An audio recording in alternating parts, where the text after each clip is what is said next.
While an oil spill is not likely, a number of local agencies are being proactive by practicing how they would respond if oil were to spill into the Middle Fork of the Willamette River. KEZI 9 News reporter Stacey Kafka was at a practice drill today, and she has more on how local groups plan to respond to a spill from Dexter.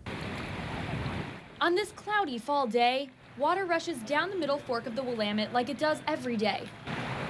Only today, an orange boom lined the banks of the river, something you'd usually only see after oil spilled into the river.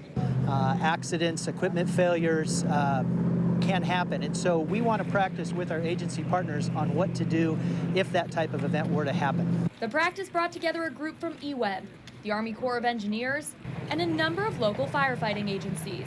If this were to happen in the Willamette Valley, these are the folks that we would call upon if an incident like this were to happen.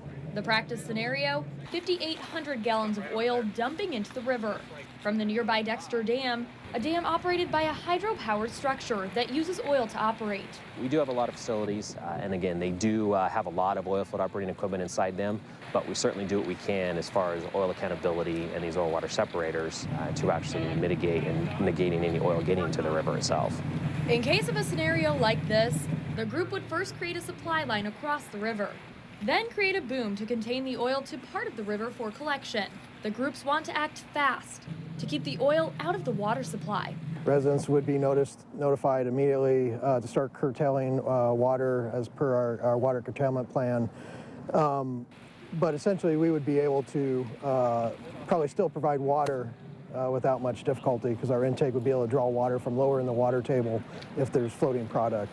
Once the oil was out of the river, crews would stay on scene for weeks to make sure the shoreline was cleared of all the oil.